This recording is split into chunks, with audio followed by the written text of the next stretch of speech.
다 같이 묵도하심으로 주일 예배 시작하겠습니다. 만군의 여호와여, 주의 장막이 어찌 그리 사랑스러운지요. 내 영혼이 여호와의 궁정을 사모하여 수약하며 내 마음과 육체가 살아계신 하나님께 부르짖나이다. 나의 왕 나의 하나님 만군의 여호와여, 주의 제단에서 참새도 채집을 얻고 제비도 새끼들 보금자를 얻었나이다. 주의 집에 사는 자들은 복이 있나니 그들이 항상 주를 찬송하리이다. 아멘. 하나님 감사합니다. 지난 일주일 동안도 하나님의 은혜 가운데에 저희들이 거하다가 이렇게 주 앞에 나와 예배자로 서게 되었습니다. 진심으로 주님을 온전히 의지하고 성령님의 능력을 붙잡고 하늘 보좌에 계셔서 저희들의 마음을 살피시는 하나님을 저희들이 바라보며 예배하는 시간이 되게 하여 주시옵소서. 우리의 온 마음과 정성과 뜻과 그리고 에너지를 다 쏟아서 그리고 우리의 마음을 온전히 집중해서 하나님만을 높이고 하나님만을 사랑하고 사모하고 그리고 그 말씀 앞에 귀를 기울이는 그런 어린아이와 같은 모습으로 이 시간 예배할 수 있도록 주여 은총을 내려 주옵소서. 예수님의 이름으로 기도하옵나이다. 아멘. 찬송가 28장입니다.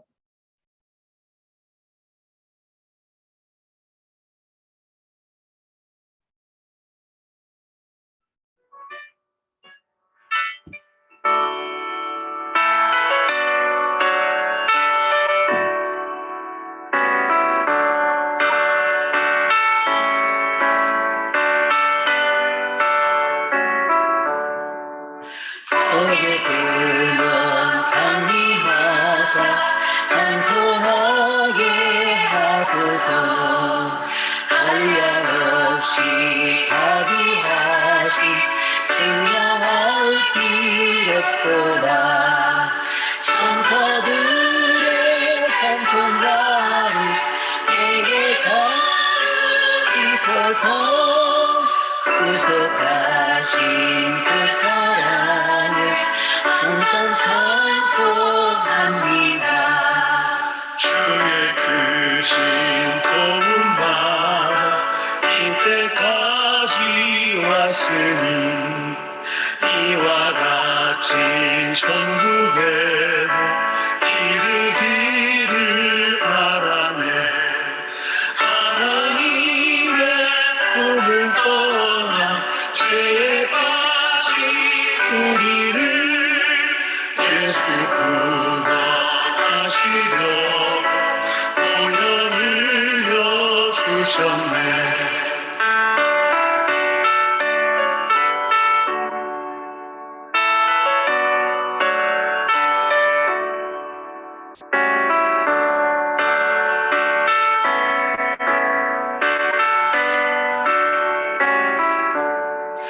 주의 귀한 은혜 받고 빚진 자들의 주의 은혜 사슬되사 나를 주께 뺏어서 우리 마음은 연약하며 범죄하기 쉬우니 하나님이 받으시고 상급임을 주소서.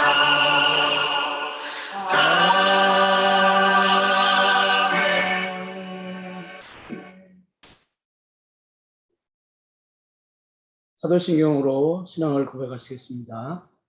전능하사 천지를 만드신 하나님 아버지를 내가 믿사오며 그의 아들 우리 주 예수 그리스도를 믿사오며 이는 성령으로 잉태하사 동정녀 마리아에게 나시고 본디오 빌라도에게 고난을 받으사 십자가에 못 죽으시고 장사한 지 사흘 만에 죽은 자 가운데서 다시 살아나시며 하늘에 오르사 전능하신 하나님 편에 앉아 계시다가 그래로서 산자와 죽은 자를 심판하러 오시리라. 성령을 믿사오며 거룩한 공예와 성도가 서로 교통하는 것과 죄를 사해 주시는 것과 몸이 다시 사는 것과 영원히 사는 것을 믿사옵나이다. 아멘.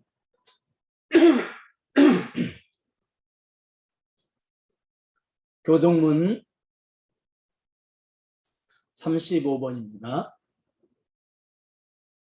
만군의 여호와여, 주의 장막이 어찌 그리 사랑스러운지요. 내 영혼이 여호와의 궁정을 사모하여 쓰약하며 내 마음과 육체가 살아계시는 하나님께 부르짖나이다. 나의 왕 나의 하나님 만군의 여호와여, 주의 제단에서 참새도 제집을 얻고 제비도 새끼들 보금자를 얻었나이다. 주의 집에 사는 자들은 복이 있나니 그들이 항상 주를 찬송하리이다. 주께 힘을 얻고 그 마음에 시온에 데려가 있는 자는 복이 있나이다. 그들이 눈물 골짜기로 지나갈 때에 그곳에 많은 샘이 있을 것이며 이른비가 복을 채워주나이다. 주의 궁정에서의 한날이 다른 곳에서의 첫날보다 나은즉 악인의 장막에 사는 것보다 내 하나님의 성전 문지기로 있는 것이 좋사오니 만군의 여호와여, 주께 의지하는 자는 복이 있나이다. 아멘. 찬송가 94장입니다.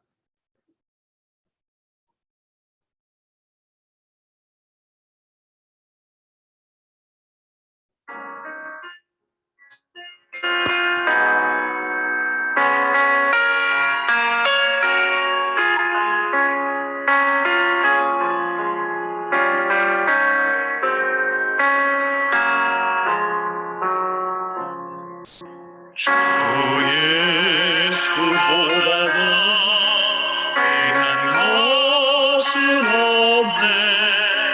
이 세상 부귀와 바꿀 수 없네. 영주는 내 대신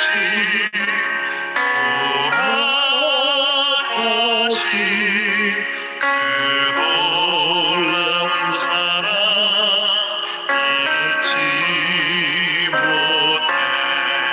세상 즐거움 다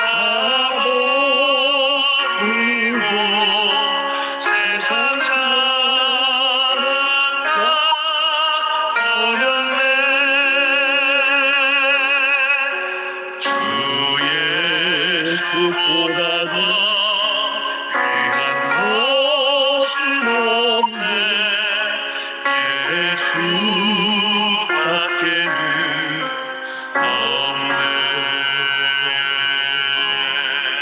주 예수보다도 귀한 것은 없네. 이 세상 명예와 바꿀 수 없네.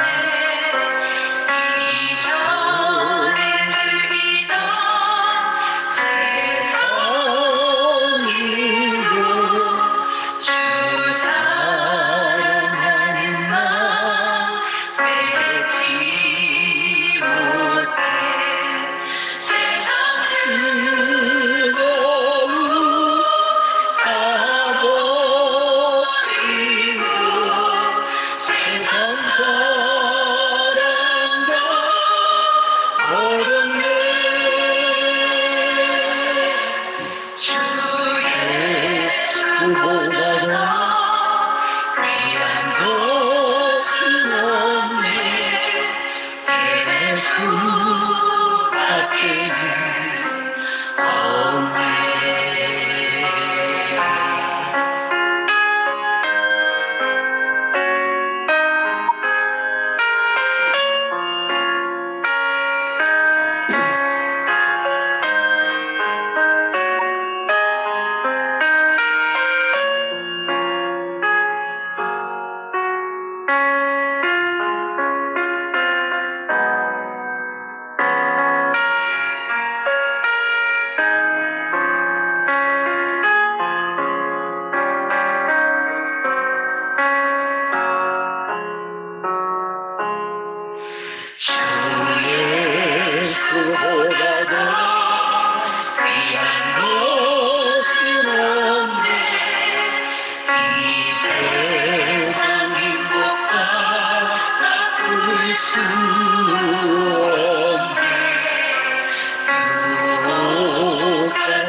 기도드리시겠습니다.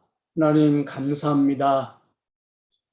주님의 은혜가 아니면 어떻게 저희들이 이 자리에서 이렇게 함께 모여서 예배를 드릴 수 있었겠습니까? 바다가 갈라지고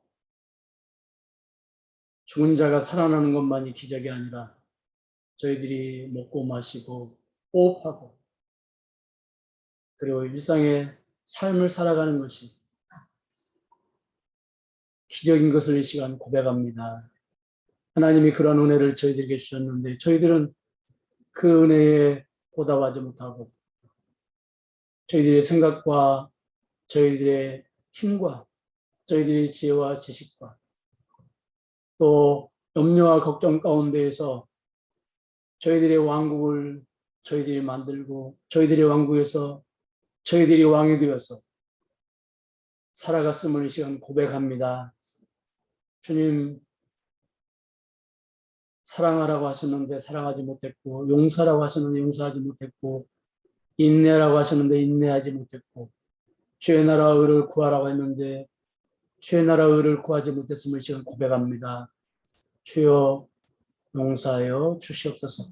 무엇을 먹을까 무엇을 입을까 염려하지 말고 걱정하지 말라고 했는데, 돈을 사랑하지 말고 있는 것으로 족하라고 했는데 그렇게 살지 못했음을 이 시간 고백합니다. 주여 용서하여 주시옵소서. 이제는 우리의 인생을 모두 다 주님께 맡기고 의탁하고 날마다 우리의 삶 가운데서 우리의 환경이 어떠하든 안식을 누리고 평안을 누리고 살아갈 수 있도록 주여 은총을 내려 주시옵소서. 주님이 오늘 오실 것처럼 그렇게 저희들이 살아갈 수 있도록 은총을 베풀어 주시기를 간절히 원합니다. 주여 저희들에게 기도의 문을 열어주셔서 늘 깨어 기도하게 해주시옵시고 입술을 크게 열어주셔서 복음을 때를 얻든지 못 얻든지 증거하게 하여 주시옵시고 주님께서 저희들에게 맡기신 그 귀한 사명이 무엇인지를 늘 생각하고 그 사명을 따라 살 수 있도록 은혜를 내려 주시옵소서. 또한 이 코로나 전국이 속히 지나갈 수 있도록 주여 저희들을 긍휼히 여겨 주시옵시고 이 긴 코로나의 터널을 통해서 저희들이 많은 것들을 배우고 깨달을 수 있도록 은총을 내려 주시옵소서. 우리 아이들이 이제 학교에 출석을 하고 있습니다. 주님, 코로나로부터 안전하게 지켜주시고 좋은 친구와 좋은 스승과 더불어서 참으로 하나님 나라의 귀한 일꾼으로 그들이 자라기에 부족함이 없는 학창의 시절을 그들이 보낼 수 있도록 주여 붙잡아 주시옵소서. 추석 연휴가 시작이 되었습니다. 우리 교우들 먼 거리 이렇게 오고 갈 때에도 안전 운행할 수 있도록 주여 도와주시옵시고 여러 가지 죄악의 유혹으로부터 주여 흔들리지 아니하도록 붙잡아 주시옵소서. 우리 이동미 집사님 가정이 먼 외국으로 이제 이사를 하게 되었습니다. 이사를 하는 과정 또 그곳에 가서 정착하는 모든 가정 주님이 협력해서 선을 이루게 하여 주시옵시고 비록 멀리 떨어져 있지만 늘 주 안에서 우리가 항상 교제하는 그러한 저희 될 수 있도록 주여 도와주시옵소서. 이 시간 말씀 앞에 섰습니다. 어린아이처럼 겸손한 마음으로 말씀에 귀를 기울이게 해 주시옵시고 말씀을 통하여서 주님의 뜻이 무엇인지를 저희들이 발견할 수 있도록 주여 도와주시옵시고 말씀을 깨닫는 기쁨이 얼마나 큰 기쁨인지를 저희들이 이 시간 맛볼 수 있도록 주여 도와주옵소서. 예수 그리스도의 이름으로 기도합나이다. 아멘. 하나님 말씀은 빌립보서 3장 1절에서 8절 말씀입니다.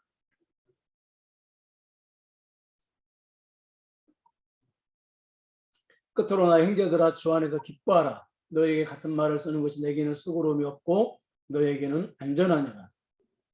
개들을 삼가고 행악하는 자들을 삼가고 몸을 상해하는 일을 삼가라. 하나님의 성령으로 봉사하며 그리스도 예수로 자랑하고 육체를 신뢰하지 아니하는 우리가 곧 할례파라. 그러나 나도 육체를 신뢰할 만하며 만일 누구든지 다른 이가 육체를 신뢰할 것이 있는 줄로 생각하면 나는 더욱 그러하리니 나는 8일 만에 헬라를 받고 이스라엘 족속의 베냐민 지파요 히브리인 중에 히브리인이요 율법으로는 바리새인이요 열식으로는 교회를 박해하고 율법에로는 흠이 없는 자라. 그러나 무엇이든지 내게 유익하던 것을 내가 그리스도를 위하여 다 해로 여길 뿐더러 또한 모든 것을 해로 여김은 내 주 그리스도 예수를 아는 지식이 가장 고상하기 때문이다.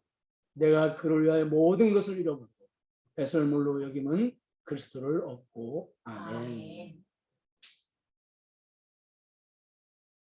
그동안 빌립보서 1장과 2장의 말씀을 나누고 빌립보서 3장을 시작을 하기 전에 고민을 제가 좀 많이 했습니다. 어떤 고민이었냐면 3장 초반부를 건너뛰어야 하나 말아야 하나 이런 고민을 했습니다.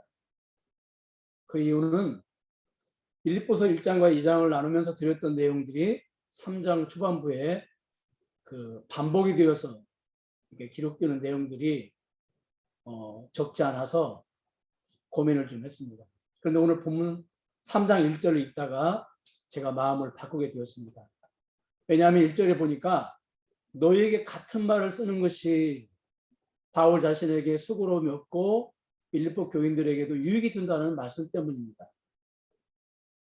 바울은 빌립보 교인들에게 반복해서 말씀을 전하는 것이 자신에게는 번거롭거나 수고로움이 없고 빌립보 교인들에게도 오히려 더 유익하다고 지금 말씀을 하고 있습니다. 이 말씀을 읽고 제가 이미 전한 내용을 반복하는 것도 우리 교우들에게 유익이 될 수도 있겠구나 하는 생각을 하고 3장 초반부부터 말씀을 나누기로 제가 생각을 하고 오늘 3장 초반부부터 같이 이제 말씀을 나누기로 하고 나누겠습니다. 특히 바울은 1절에서 그가 자주 반복해서 사용한 말씀이 기쁨인 것을 밝히고 있습니다. 나의 형제들아 주 안에서 기뻐하라. 빌립보서 4장은 빌립보서는 4장밖에 안 되는 짧은 편지입니다. 그런데 바울은 이 짧은 편지에서 기쁨이라는 단어를 무려 9번이나 사용을 했습니다. 그런데 우리가 유의해서 보아야 할 것은 기쁨이라는 단어가 다 똑같은 의미로 쓰여진 것은 아니라고 하는 것입니다. 각각 다른 의미에서의 기쁨이라는 단어가 사용이 되었는데 1장 4절의 기쁨은 빌립보 교인들이 복음에 동참한 것에 대한 기쁨이고 1장 18절의 기쁨은 자신이 옥에 갇힘으로 오히려 복음 전파가 더 많이 된 것에 대한 기쁨이고 2장 18절의 기쁨은 바울 자신이 빌립보 교회를 위해서 수고하고 헌신하게 된 것에 대한 기쁨입니다. 그렇다면 오늘 3장 1절의 기쁨은 무슨 기쁨일까요? 1절에서 기뻐하라 했으면 2절에서는 어떻게 기뻐해야 하는지에 대한 말씀이 이렇게 자연스럽게 나와야 되죠. 그렇죠?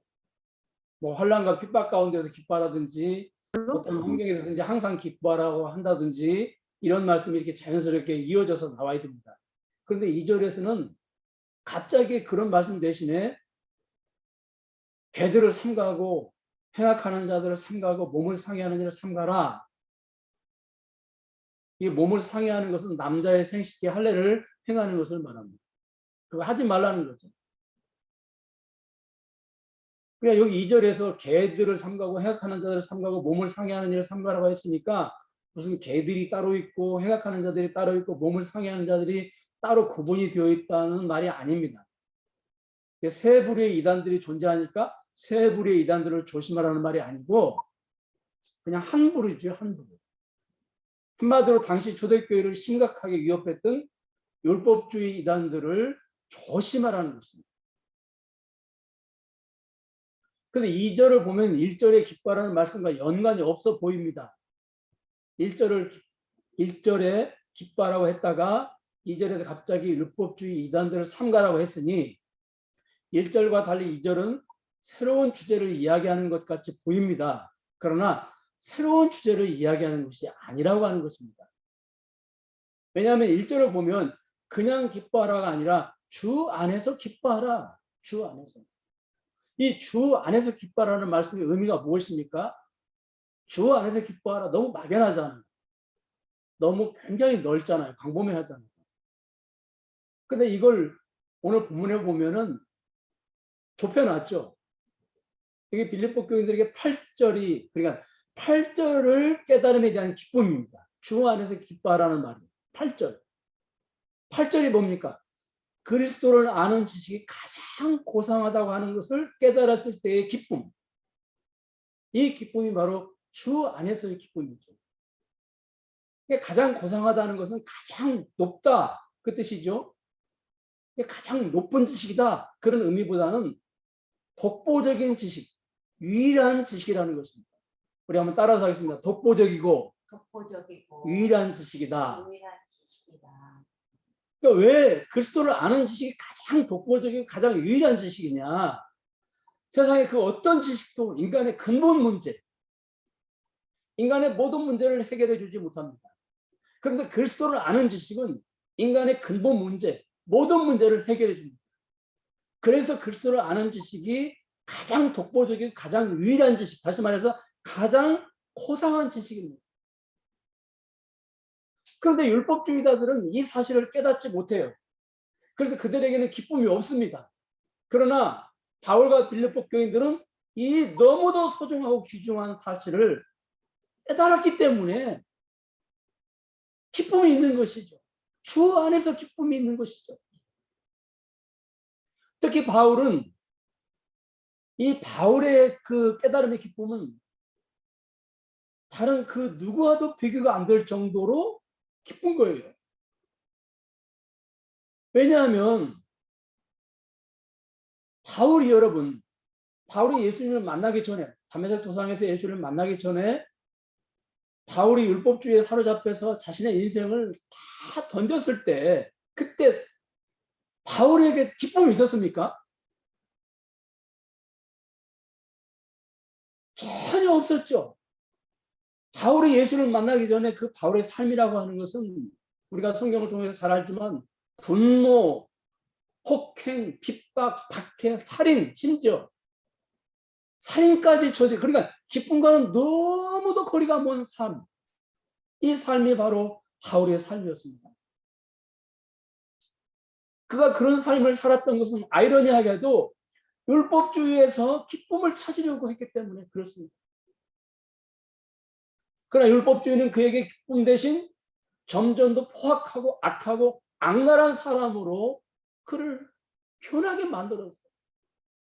그 결과 그의 인생에서 기쁨이라는 단어를 찾아볼 수가 없었습니다.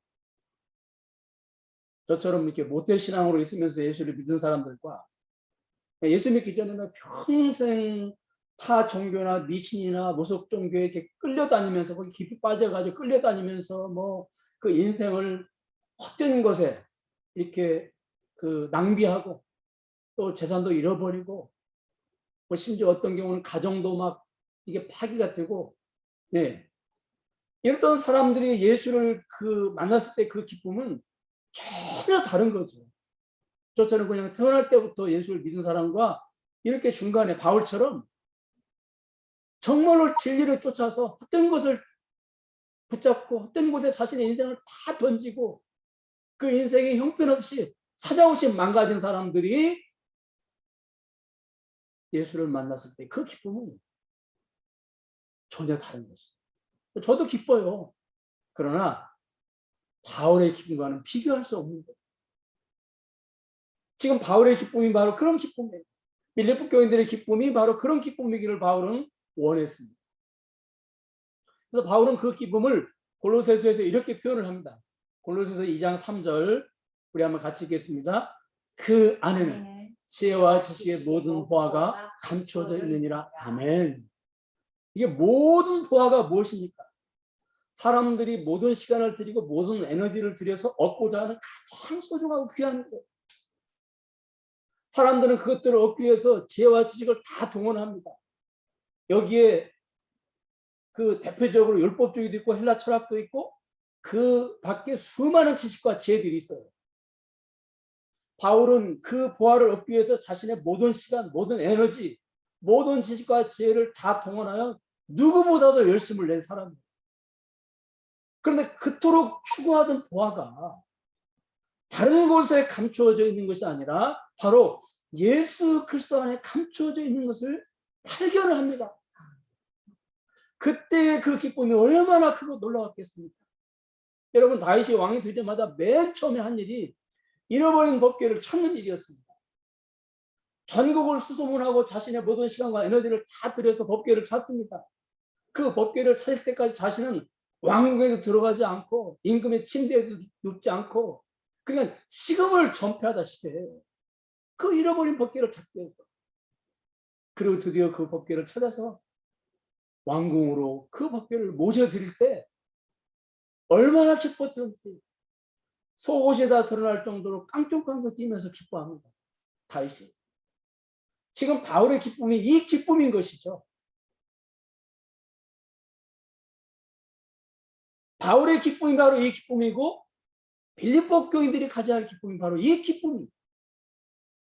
선교비를 보내서 기쁜 거, 전도해서 기쁜 거 다 환경에서 오는 기쁨입니다. 그런데 깨달음에서 오는 기쁨은 환경과 아무 상관이 없어요. 오늘 성도들이 누려야 할 기쁨은 다른 것이 아니라 환경을 통해서 오는 기쁨이 아니라 그리스도가 누구인지 깨달음에서 오는 기쁨인 거예요. 그리스도를 아는 지식이 넓으면 넓은 기쁨이 있고 그 지식이 깊으면 깊은 기쁨이 있는 것이고 그 지식이 풍성하면 풍성한 기쁨이 우리에게 있는 것이에요. 환경은 변함이 없어요. 환경은 그대로예요. 그런데 그 기쁨 때문에 희죽희죽 웃고 다니는 겁니다. 그때 세상 사람들은 이해를 못해요. 저 사람이 혹시 저런 환경 때문에 어떤 정신적으로 보면 문제가 생겼나? 저 사람 정신병원에 가봐야 되는 거 아니야? 이렇게 오해를 받을 정도로 그냥 희죽희죽 웃고 다니는 거예요. 이 깨달음 때문에. 여러분, 오늘 우리에게 있어야 될 진정한 기쁨은 바로 이런 기쁨이어야 됩니다. 이런 기쁨이 여러분들에게 있습니까? 아니, 과거에 예수 믿고 한 번이라도 이런 기쁨을 경험한 적이 있습니까? 어떤 데는 성경을 펼쳐놓고 읽는데 너무 그 깨달음의 기쁨이 커서 너무 성경이 달콤해서 잠자는 것도 아깝고 심지어 식사하는 것도 그냥 아까워서 계속 성경만 붙잡고 있어 본 그런 경험이 있습니까, 여러분? 바로 그리스도인들에게 이 주어지는 기쁨은 바로 이런 기쁨입니다. 진리의 말씀을 깨닫고 그 기쁨의 섬에 솟아오르는 그 진리의 말씀을 떠서 먹을 때 잠자는 시간도 잃어버리고 밥 먹는 것도 잃어버리는 그 기쁨. 이 기쁨이 바로 하나님께서 우리에게 원하시는 그리스도인들의 기쁨입니다. 다시 2절을 우리가 주목해 보면요. 개들을 삼가고 행악하는 자들을 삼가고 몸을 상해하는 이를 삼가라. 이 삼가라는 말이 3번이나 반복이 됩니다.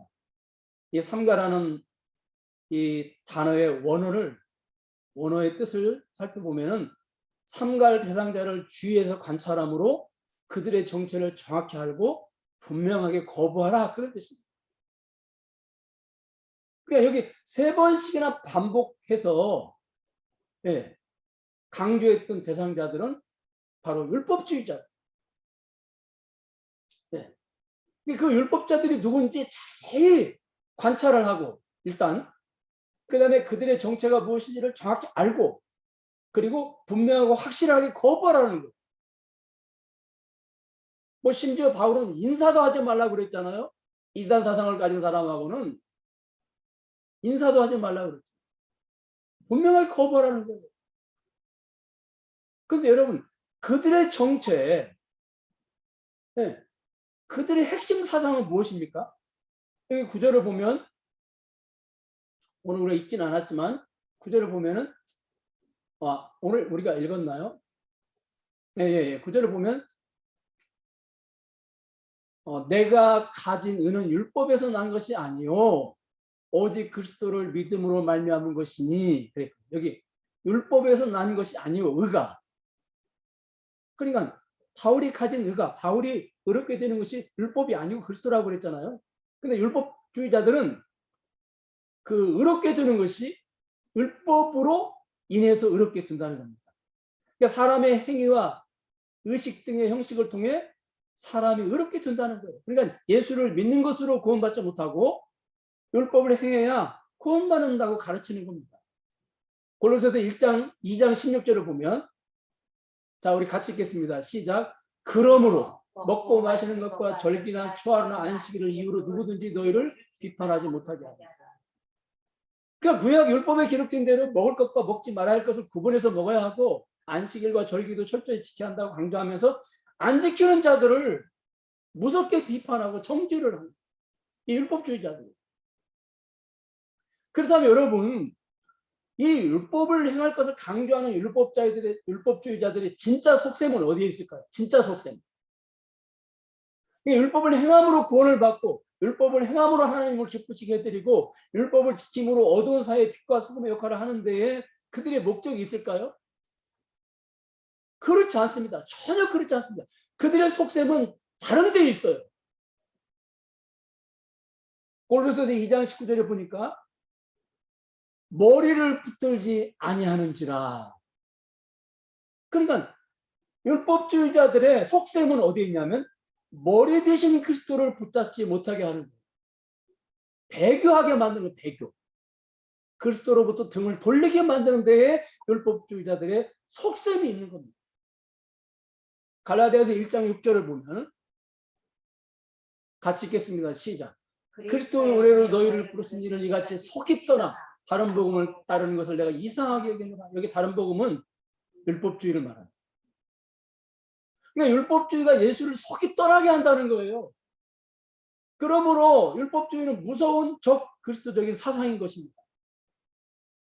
겉으로 볼 때는 천사처럼 보이는데 안에 들어가 보면, 문을 열고 들어가 보면 거기에 적 그리스도가 앉아 있는 거예요. 그래서 갈라디아서 1장 8절을 보니까 너희들이 다른 복음을 전하면 저주를 받을 줄 알라고 바울이 경고해요. 이 유대인들에게 가장 무서운 욕이 저주예요. 저주라는 말은 하나님께 버림받아 지옥 갈놈, 그런 뜻이거든요. 이게 바울이 이렇게 무서운 저주를 퍼부은 것은 그만큼 율법주의가 초대교회에 심각한 영향을 끼치게 되었기 때문에 그래요. 예수 그리스도로 피로 갑죽을 세우신 그 교회가 지금 흔들리고 있는 거예요. 이 율법주의 때문에. 광명의 천사로 가장한 율법주의 때문에 교회가 지금 흔들리고 있는 거예요. 그러니까 바울은 무섭게 율법주의자들을 탐해하는 거예요. 다른 복음을 전하면 저주를 받을 것이다. 여러분, 저는 이 한국교회를 바라보면서 바울이 한국교회에 만약에 편지를 보낸다면 어떤 내용의 편지를 보낼까 하는 생각을 해봅니다. 정말로 갈라디아서 1장 8절의 내용보다 더 심각한 경고의 메시지를 보내지 않을까, 그런 생각을 해요. 여러분, 율법주의가 초대교회에 이렇게 영향을 바울이 아까 얘기한 것처럼 어떻게 그렇게 너희들이 속히 떠날 수 있느냐.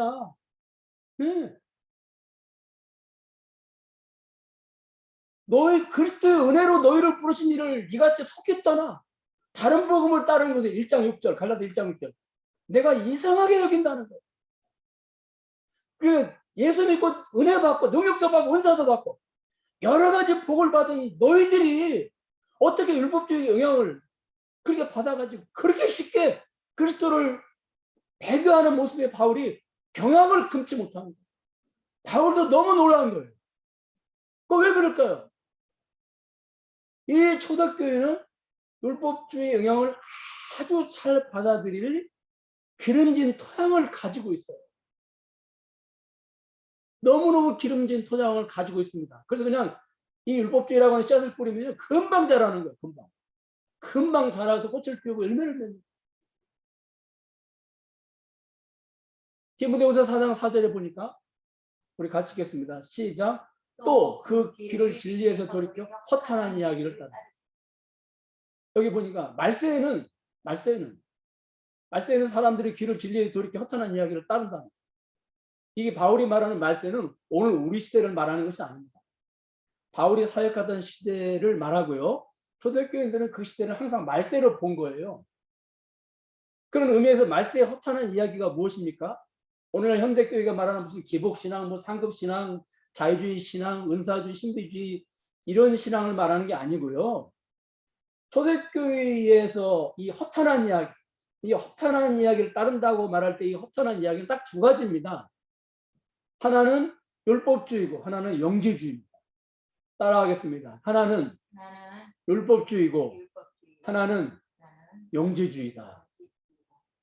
자, 율법주의는 율법을 지켜야 구원받는다. 영지주의는 사람의 육체는 부활하지 않기 때문에 몸으로는 무슨 죄를 지어도 구원받는 데 지장이 없다. 아무렇게 살아도 된다는 거예요. 그러니까 초대교회 이단은요, 한마디로 율법주의와 무율법주의였습니다. 따라하겠습니다. 율법주의와 무율법주의였다. 네. 그러니까 유대인으로 있다가 예수를 믿은 사람들에게는 율법주의 이단들이 유혹을 하고, 헬라 지역에 있다가 예수를 믿은 사람들에게는 영지주의 이단들이 유혹을 했습니다. 초대교회는 이 두 개의 이단 사상이 양대 산맥을 이루고 있었어요. 여러분들에게 제가 자꾸 뭐 율법주의, 영지주의 하니까 여러분들이 조금 어렵고 땀을 할 수 있겠지만, 우리가 신약성경을 이해하는 데 있어서 반드시 알아야 될 사상이 이 두 사상입니다. 이 두 무리의 이단 사상을 이해하지 못하면 우리는 신약성경을 결코 바르게 이해할 수가 없습니다. 특히 바울 서신을 이해하는 데는 절대적이에요, 여러분. 왜냐하면 바울의 싸움은 결국 이 두 사상과의 싸움이었기 때문에 그래요. 더 나아가 이 사상은 모든 이단 사상의 아버지입니다. 지금 뭐 전 세계인들의 그 공포의 대상이 되는 탈레반을 붙잡고 있는 사상의 아버지도 결국은 이 두 사상이고요. 우리나라에 들어와 있는 수많은 그랬던 사상들도 결국 이 두 사상에서 파생되어 있다고 하는 것을 우리가 잊지 말아야 돼요. 그렇기 때문에 여러분, 우리가 서신서를 보면 바울은 자신의 모든 것을 다 바쳐서 이 사상과 핏빛 싸움을 싸웠어요. 근데 우리가 바울 서신을 붙잡고 어떻게 하면 사회생활을 잘할 수 있는가, 어떻게 하면 부부생활을 잘할 수 있는가, 어떻게 하면 효자로서 살 수 있는가, 이런 것만 붙잡고 있다면 이게 말이 안 되는 거잖아요, 여러분. 그렇잖아요. 결국에는 그 초대교회의 모든 문제도 어떤 도덕적인 문제나 윤리적인 문제나 그런 문제들 결국에는 그 사람들이 악해서 그렇게 산 것이 아니라 이런 사상의 영향을 받아서 그렇게 살았거든요. 그렇게.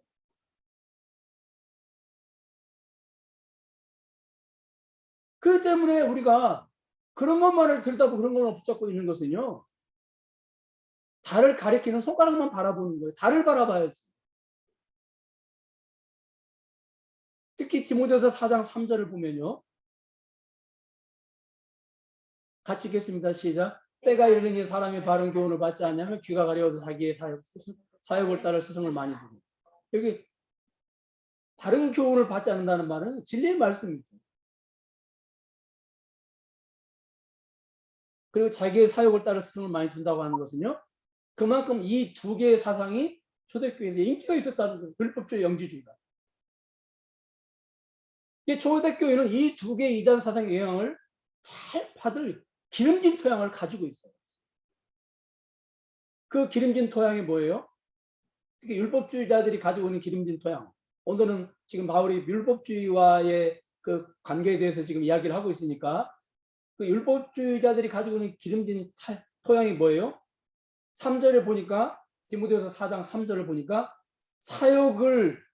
자기 사역을 그랬어요. 사역. 그러니까 이 초대교인들에게는 자기의 사역이 있습니다. 그 사역이 무엇입니까?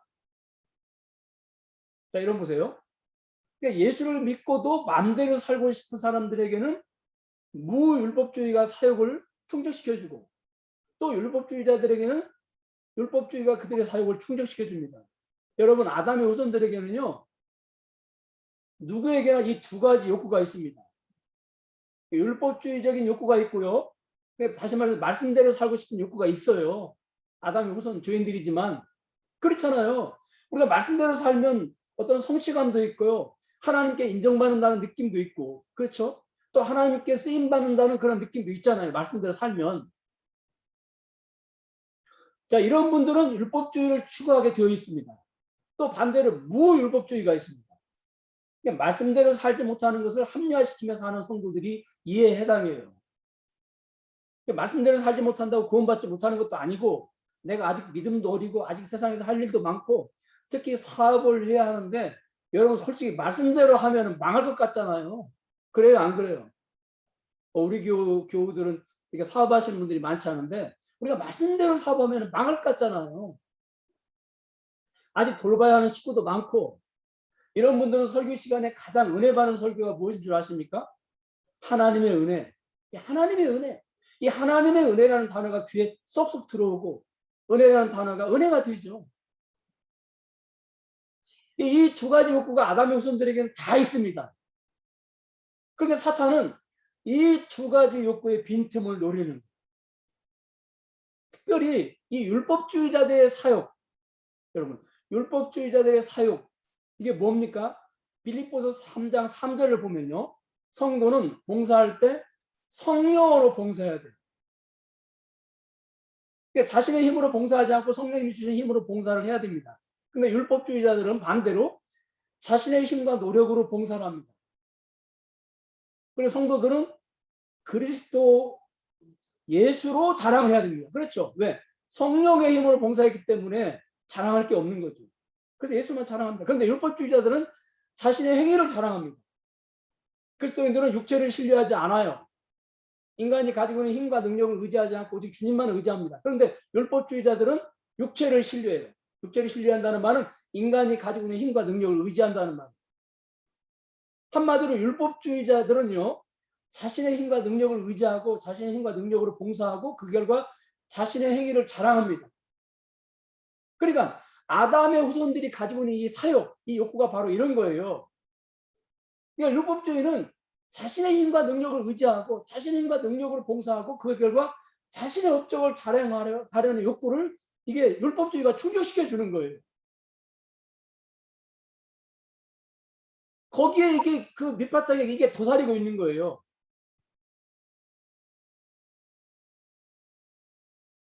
그러니까 아담의 후손에게는 이러한 죄성이 다 있습니다.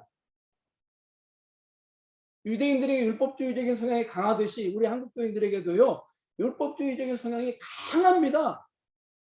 무율법주의자들이 우리 한국교회는 거의 없어요. 제가 봐도. 그냥 어떻게 해서든지 말씀대로 살려고 몸부림을 치는 것이지, 나는 연약하니까 말씀대로 안 살아도 돼, 이런 무율법주의자들은 없다고요. 왜 그래요? 우리 한국교회에도 기독교가 들어오기 전에 이미 유교의 영향, 불교의 영향, 이런 것들의, 이런 종교들의 공통점이 다 율법주의적인 것들이잖아요. 이러한 토양을 가지고 있는 한국교인들이 예수만 믿으면 무조건 구원받는다는 말, 왠지 크게 공감을 못합니다, 여러분. 그래서 예수도 믿어야 하지만 무엇인가 해야 구원받는다는 말에 더 공감을 해요. 윤리적이고 도덕적인 설교에 더 은혜를 받고 공감을 합니다, 여러분.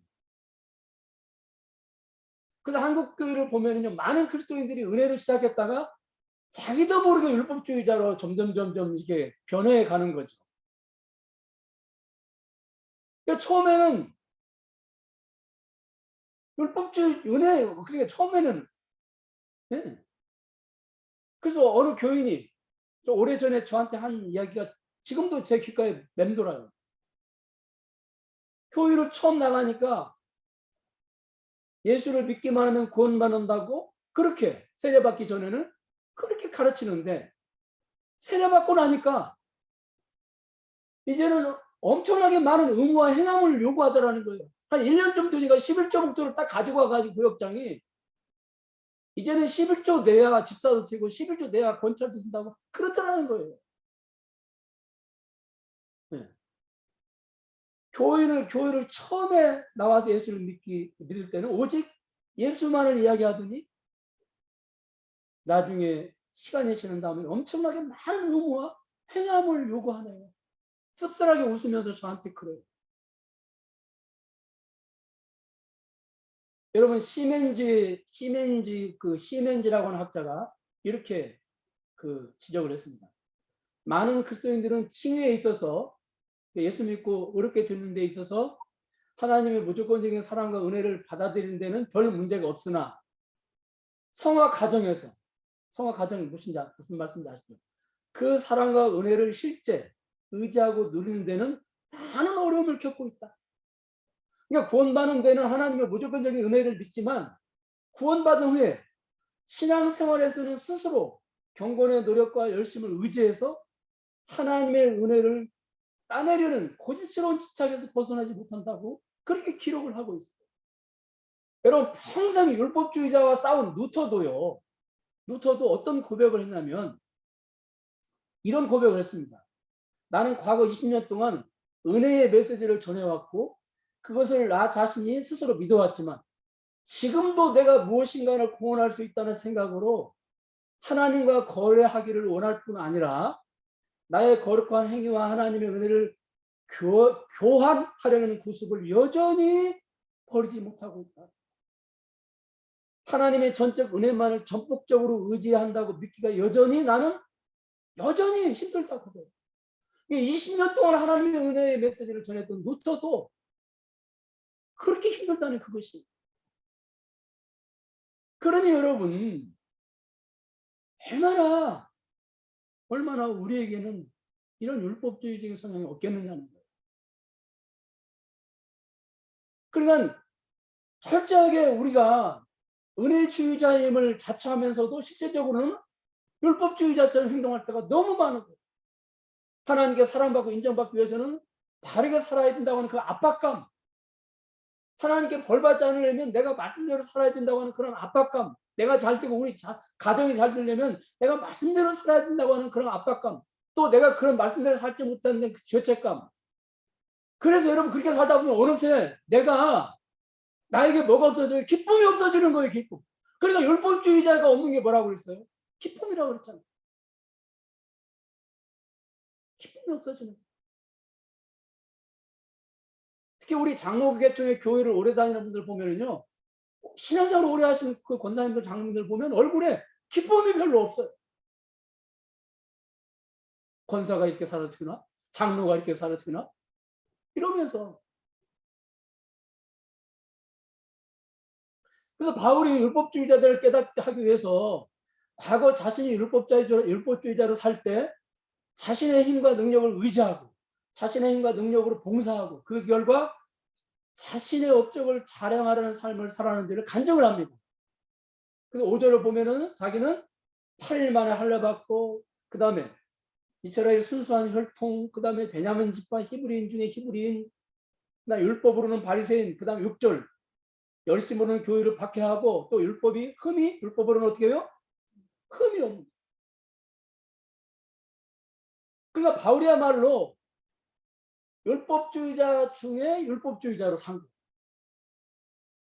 너무너무 자랑할 게 많은 거예요, 바울. 네. 그런데 그랬던 바울이 예수를 만난 다음에 어떻게 변했습니까? 7절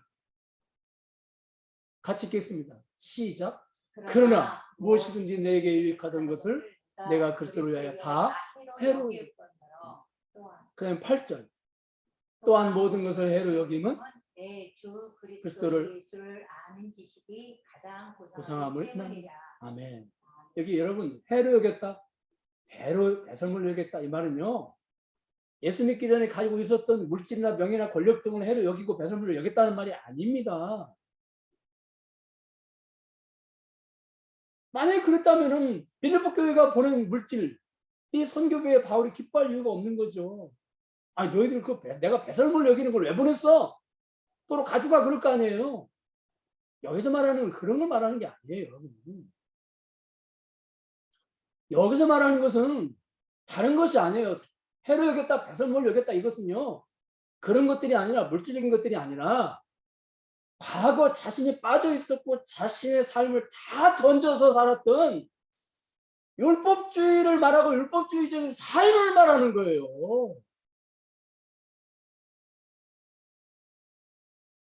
그동안 이 말씀에 엄청난 부담을 가지셨습니까?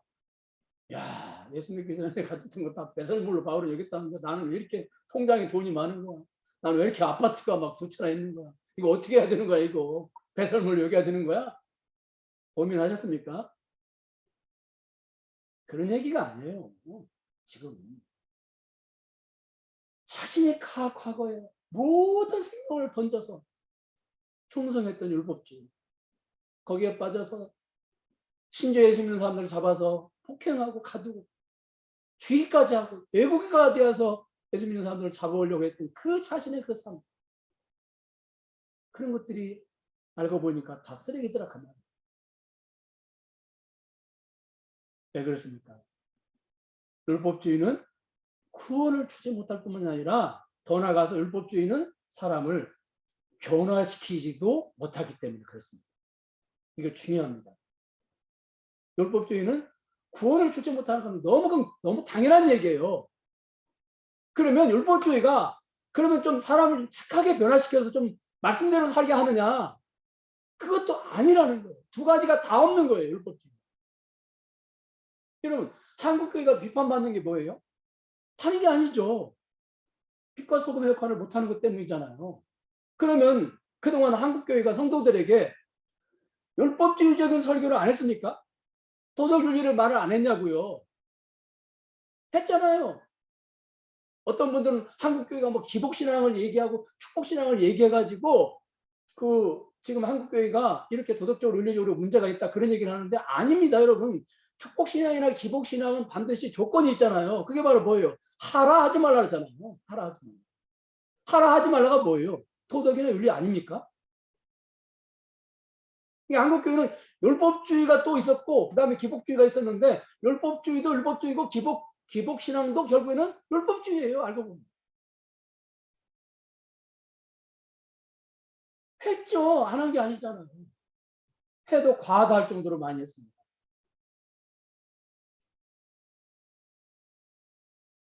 그럼에도 불구하고 왜 빛이 되지 못하고 소금이 되지 못하는 것입니까?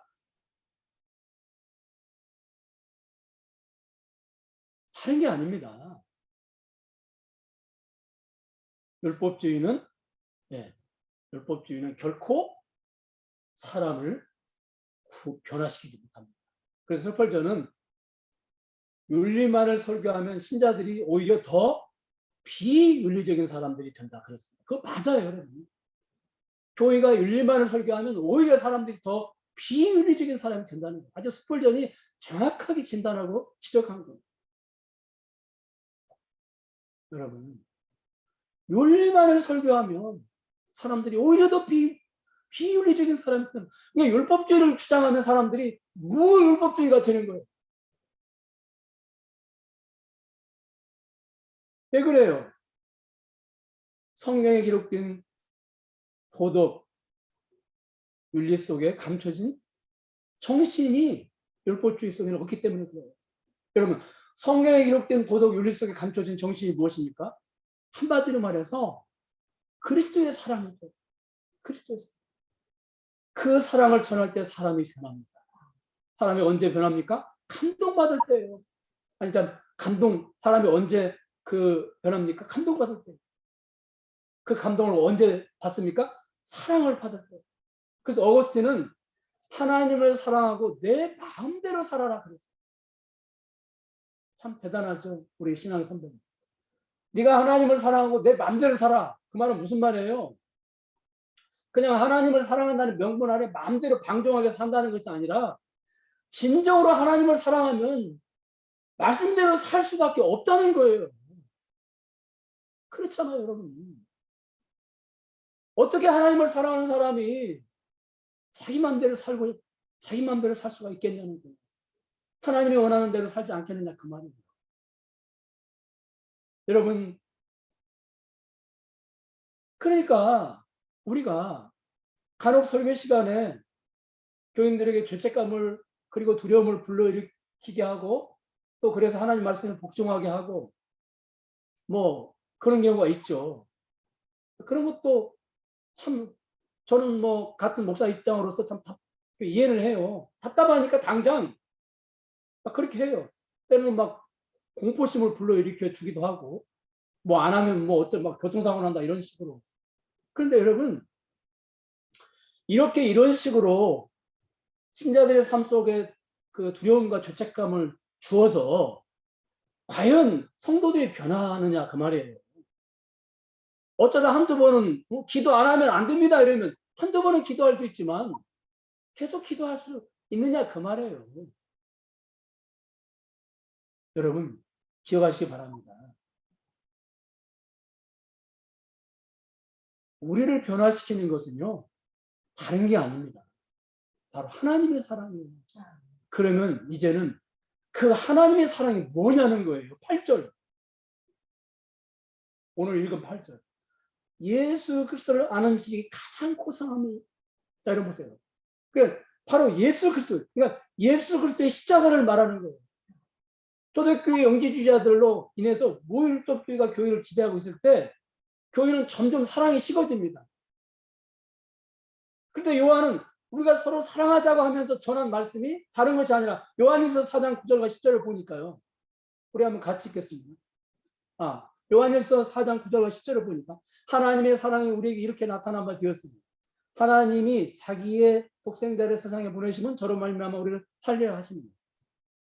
사랑은 여기 있으니 우리가 하나님을 사랑한 것이 아니요 오직 하나님이 우리를 사랑하사 우리의 죄를 위하여 한목죄로 그 아들을 보내셨습니다.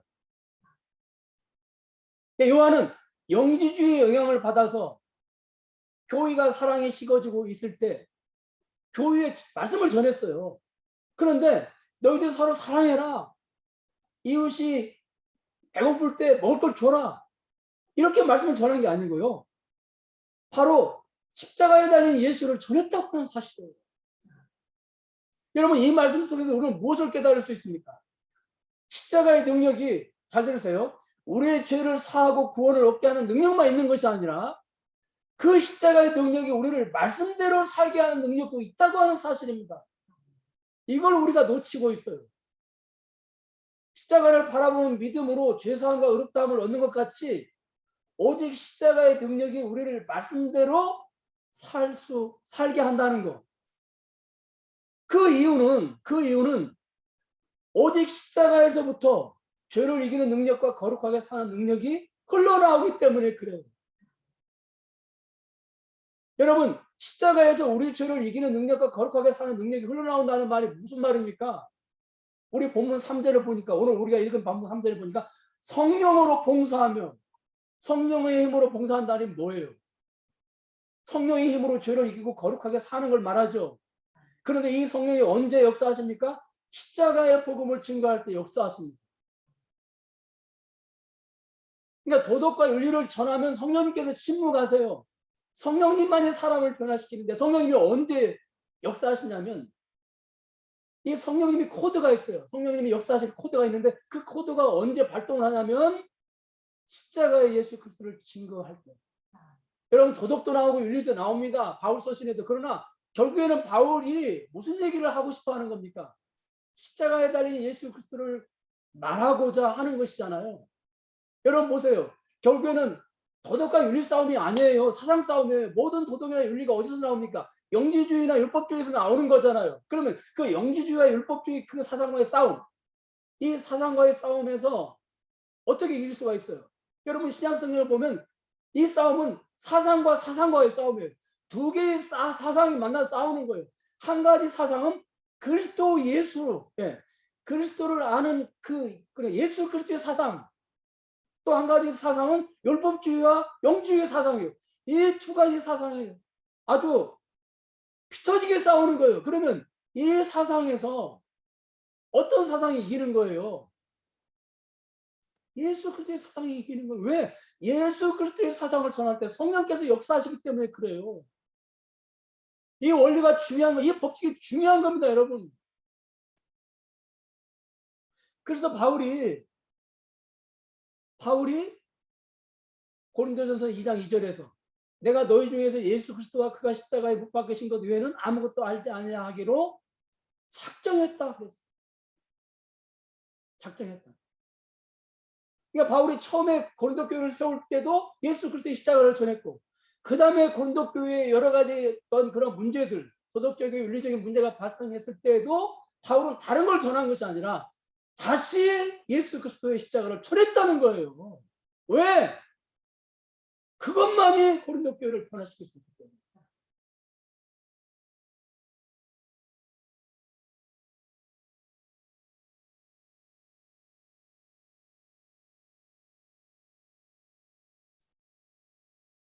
여러분, 저는 말씀을 맺겠습니다.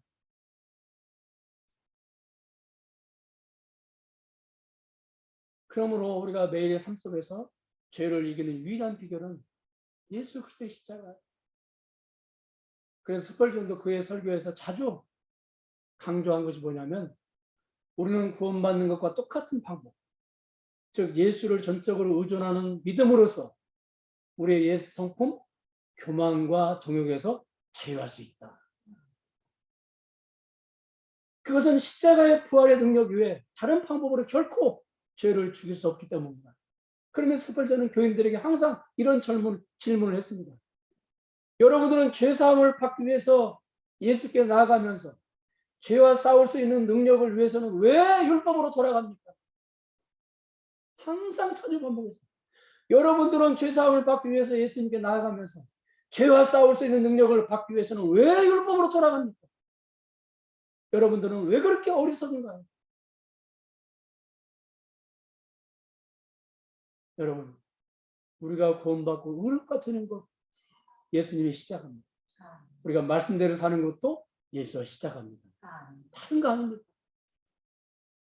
우리 한국교회 문제는 율법주의가 무율법주의를 만들어낸다고 하는 것을 망각하고 있습니다. 여러분, 율법주의는 결코 율법주의자들을 만들어내지 못합니다. 소금과 빛의 역할을 하지 못하게 만들고 오히려 더 무율법주의자들을 만들어내요. 왜? 율법주의로는 결코 변화가 안 됐기 때문에 그렇습니다. 오직 우리를 변화시키는 것은 오직 우리에게 구원의 은혜를 주시는 십자가, 예수 그리스도의 그 십자가, 그것이 우리의 삶도, 그 능력이 우리의 삶도 변화시킨다고 하는 거 우리가 결코 잊지 말아야 됩니다. 그래서 바울은 복음을 전할 때도 십자가 예수, 그리고 교회가 문제가 있을 때에도 다시 예수 그리스도의 십자가만을 전했다고 하는 사실입니다. 기도하겠습니다. 하나님, 코로나19의 정황 속에서 우리는 교회의 민낯을 보게 되었습니다. 왜 이런 연약함이 우리 교회에 있습니까? 그동안 율법주의를 교회가 침묵했기 때문입니까? 결코 그렇지 않습니다. 그 어느 교회보다, 그 어느 시대보다 한국교회는 율법주의를 외쳤고 강조했고 강요했고 심지어 공포심을 불러일으키게 하고 두려움까지도 주었습니다. 그러나 한국교회는 변하지 않았습니다. 하나님, 우리 그리스도인들을 변하는 것은, 우리 그리스도인들이 변하고 우리 그리스도인들이 변하게 되는 것은 결코 율법주의가 아닙니다. 율법주의는 우리가 붙들어야 될 사상이 아니고 우리가 대적에서 피비린내 나게 싸워야 될 사상임을 우리가 기억하게 해 주시옵소서. 그 사상과의 싸움에서 이길 수 있는 비결은 다른 것이 아니라 그리스도를 알고 그리스도를 더 깊이 알고 더 풍성하게 알고 그 십자가의 능력을 우리가 붙잡는 것이라고 하는 것, 우리가 늘 단 한순간도 잊지 말게 하여 주시옵소서. 오늘 또 우리가 귀한 예물을 드렸습니다. 하나님, 이 예물을 받으시고 우리 교우들에게 큰 은혜를 주시옵시고 이 예물이 우리 교우들이 그리스도의 사상으로 철저하게 무장하는데 아름답게 쓰임받을 수 있도록 은총을 내려 주시옵소서. 지금은 우리 주 예수 그리스도의 은혜와 하나님의 극진하신 사랑, 성령님의 감옥에 통하신 역사, 오늘 이렇게 함께 오면서 예배를 드리는 사랑하는 우리 교우들 머리 위에 식당 위에 사업 위에 그리고 늘 기도하고 있는 기도 제목에 지금으로부터 영원토록 함께 계시리로다. 아멘. 나의